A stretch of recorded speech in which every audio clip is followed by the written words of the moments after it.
Welcome to the haunting room, where fear and mystery await. Turn off the lights, grab your courage, and prepare yourself for stories that will leave you trembling. Enter if you dare. What you hear next might just haunt you forever. Now, let's dive into today's terrifying tales. I've worked the night shift at a 24-hour gas station on the outskirts of town for about 6 months. Most nights are uneventful, truckers stopping for coffee, the occasional late-night snack run, and long stretches of silence. But last Friday was different. Last Friday was the kind of night I'll never forget. The shift started normally enough. I restocked the shelves, swept the floor, and kept an eye on the security monitors. The cameras showed the usual: an empty parking lot and the dimly lit highway stretching into the dark. By midnight, the place was dead, and I was counting the minutes until my shift ended. Around 1:30 a.m., the bell above the door jingled. I looked up from my counter to see a man walk in. He was tall, with a hood pulled low over his face. His clothes were muddy, and his hands hung stiffly at his sides. "Evening," I said, trying to sound casual. He didn't respond, just shuffled toward the back of the store. I kept an eye on him as he wandered through the aisles. Something about him put me on edge. He didn't pick up any items, didn't even seem to be looking at the shelves. He just moved slowly, aimlessly, like he was waiting for something. After a few minutes, he stopped at the far end of the store, near the cooler. His back was to me, and he stood completely still. "Can I help you with something?" I called out. No answer. My heart was starting to race. I glanced at the security monitor. The man was on the screen, standing in the exact same spot, but something was wrong. The cameras have timestamps, and as I watched, the time froze. The seconds weren't ticking. I looked back at the man. He was gone. I whipped my head around, scanning the store, but he wasn't there. My stomach dropped. There was no way he could have left without me hearing the door. A faint sound caught my attention. A tap, tap, tap. It was coming from outside. I turned to the front window and saw the man standing in the parking lot, staring at me. His face was still hidden under the hood, but his posture was different now. He was rigid, almost like he was daring me to come outside. I reached for the phone to call the police, but when I picked up the receiver, there was no dial tone. I pressed the button repeatedly, but nothing happened. The lights flickered. The tapping outside stopped. I looked back at the window. The man was closer now, standing just outside the glass, his face inches from the pane. I still couldn't see his features, but I could feel him watching me. "Leave," I shouted, my voice trembling. He didn't move. The lights flickered again, then went out entirely. The store was plunged into darkness, save for the faint glow of the emergency exit sign. I grabbed my phone, but my hands were shaking so badly that I almost dropped it. I turned on the flashlight and swept it across the store, my breath coming in shallow gasps. The aisles were empty. I turned toward the window, but the man was gone. Then I heard it. The sound of footsteps, slow and deliberate, coming from somewhere inside the store. I spun around, shining my light into the aisles, but they were empty. The footsteps grew louder, echoing off the walls. They were circling me, getting closer. "Who's there?" I shouted, my voice cracking. No answer. Suddenly, the sound stopped. The silence was deafening, and for a moment I thought maybe I was imagining it. But then I felt it. A presence right behind me. I didn't turn around. I couldn't. A low, guttural whisper broke the silence. "You shouldn't be here." I bolted for the back room, slamming the door shut and locking it behind me. My heart was pounding so hard I thought it might burst. I pressed my ear to the door, straining to hear any sound, but it was completely silent. I fumbled for my phone and dialed 911. This time it worked. The operator picked up, and I tried to explain what was happening, but I was so panicked that my words came out in a jumbled mess. "We'll send someone right away," the operator said. I stayed in the back room, clutching my phone like a lifeline. Minutes felt like hours as I waited for the police to arrive. When they finally did, they found me huddled in the corner, shaking and barely coherent. They searched the store and the surrounding area, but found no sign of the man. The security footage was even stranger. It showed me talking to someone who wasn't there. The door never opened, and no one entered the store that night. I quit the job the next day. Now, every time I drive past that gas station, I feel a chill run down my spine. I don't know what I saw that night, but I'll never work the graveyard shift again.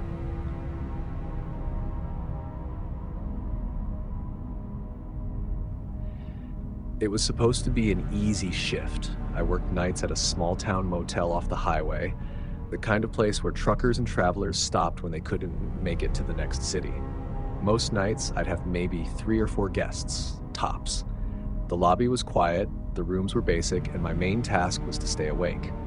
That night in November, the air was unusually cold, and a thick fog had settled in, making the highway look like it disappeared into nothingness.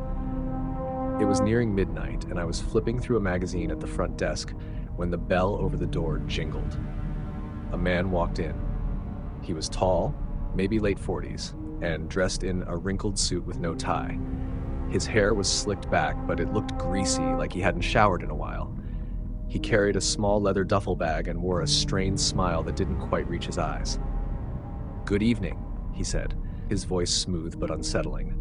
"I'd like a room for the night." "Of course," I replied, forcing a polite smile. "Just need some ID and payment." He slid a driver's license across the counter. I glanced at it. A man named Daniel Cole from a town I didn't recognize, but what struck me was the picture. It looked like him, but younger, much cleaner, and with a full, genuine smile. This man looked worn down, like he'd been through something. He paid in cash, which wasn't unusual for this place. I handed him a key and told him his room was at the end of the hallway, on the ground floor. He thanked me, picked up his bag, and walked away without another word. As he disappeared into the hallway, I felt a strange chill, like the air had dropped a few degrees. The rest of the shift was uneventful, at least for a while. Around 2 a.m., I was sitting in the back office, sipping on coffee and scrolling through my phone, when I heard a faint noise. It was a slow, steady creak, like someone was walking down the hallway outside the lobby. I got up and peeked into the hallway. The lights flickered faintly, something they'd been doing for weeks, but no one was there. I stepped out, listening. The sound had stopped, and the place was silent again, save for the faint hum of the vending machine by the wall. Then I noticed it. The key to room 7, the one I had given Daniel, was on the counter. My stomach dropped. No one had been through the lobby since I gave him that key, and I hadn't heard the doorbell chime. I grabbed the key and walked cautiously down the hallway toward room 7.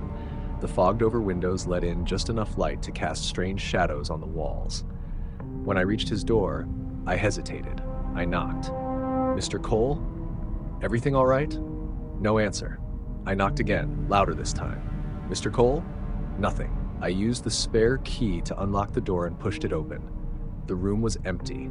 The bed was untouched, the duffel bag was gone, and the bathroom door was open, revealing nothing but a clean, sterile sink and shower. It was like he had never been there. A prickle ran down my spine. I locked the door again and hurried back to the desk. I checked the guest log. He had signed in. I checked the security camera feed for the front desk, rewinding to when he had entered. There he was, clear as day, walking in and talking to me. But when I fast-forwarded to later that night, there was no footage of him leaving, no footage of him walking back to the desk to leave the key. He had just disappeared. I told myself it was strange, but not impossible. Maybe he'd had a second key, or maybe I had missed him leaving. I tried to push the unease away.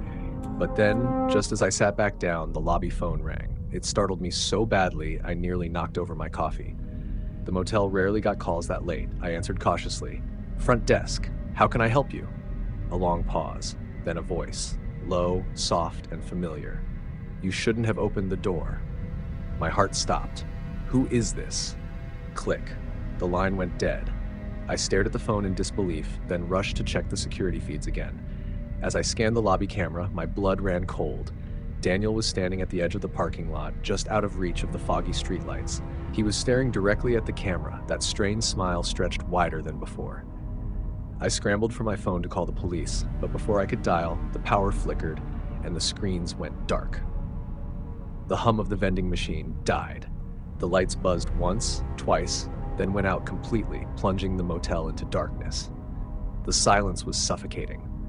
My hand shook as I fumbled for the flashlight in my desk drawer. When I finally turned it on, the beam illuminated the front lobby, but it also revealed something else. The bell over the door swayed gently as if someone had just walked in. But the door was shut. I backed into the office, locking the door behind me. My breath came in short, panicked gasps. I dialed 911, and this time I didn't hesitate to report what was happening. When the police arrived, they found no trace of Daniel Cole. The cameras showed nothing after I had entered the office. His name didn't turn up in any database, and the ID he had given me was a fake. But the strangest thing? The room I thought I had rented to him, room 7, had been out of service for months due to water damage. I quit the next morning. I still don't know who or what Daniel Cole was. But sometimes, late at night, I'll think I see that same tall figure standing just beyond the fog, watching, waiting.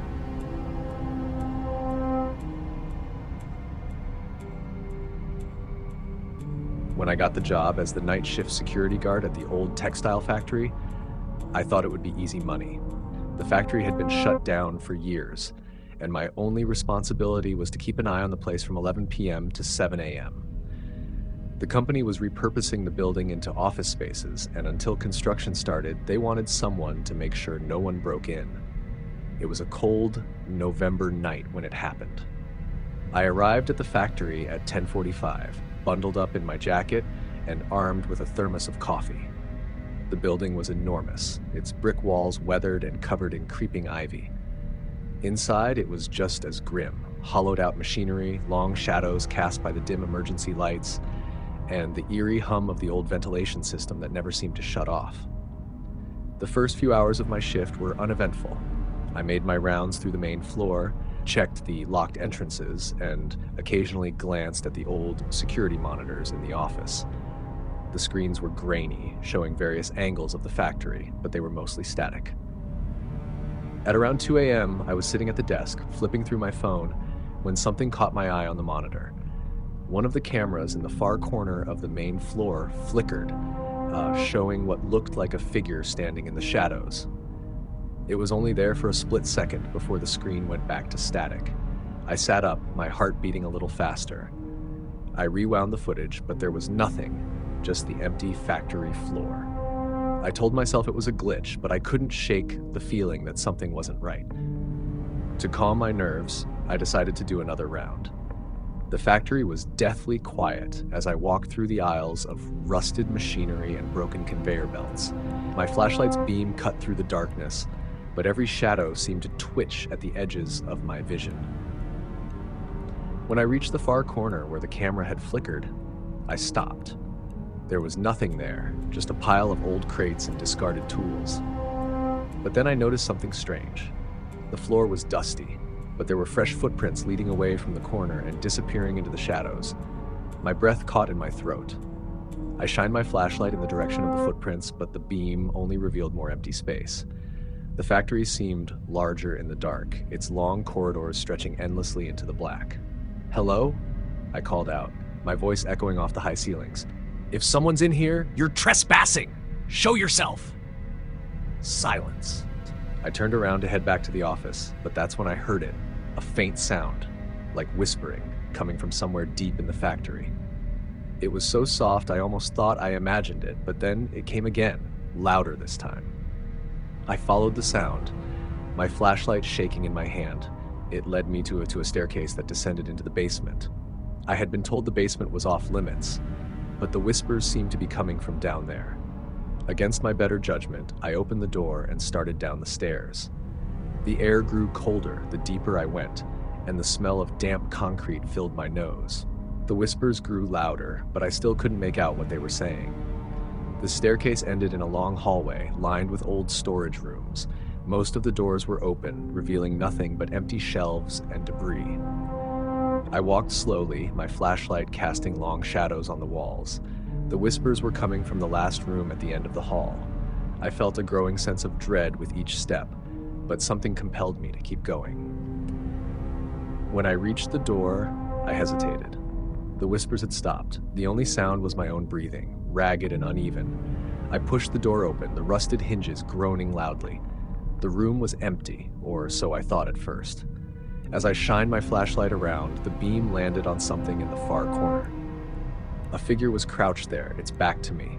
It was thin and pale, with stringy black hair hanging down its back. Its shoulders rose and fell as if it were breathing heavily. "Hey!" I shouted, trying to sound authoritative.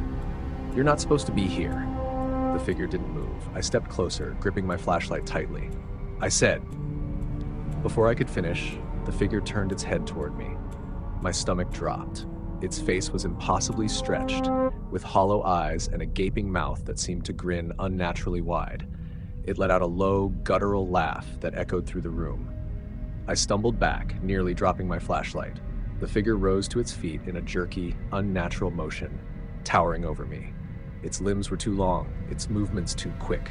I turned and ran, not daring to look back. The hallway felt endless, the shadows closing in around me. I could hear it behind me, its footsteps heavy and irregular, like it was lurching toward me. I burst through the basement door and slammed it shut, throwing the bolt into place. The whispers started again, louder now, almost taunting. I ran back to the office and locked myself inside, my hands shaking as I fumbled for my phone to call the police. When they arrived, they found me huddled in the office, pale and trembling. They searched the factory from top to bottom, but found no sign of anyone, or anything. I quit the next day. Whatever was in that factory, it wasn't human. And I wasn't about to stick around to find out what it wanted. Thank you for joining us in the Haunting Room for another collection of spine-chilling tales. If you enjoyed the stories, don't forget to like, subscribe, and hit the bell so you never miss the next terrifying episode. The darkness is always closer than it seems, and we'll be here, waiting. Until next time, stay haunted or not.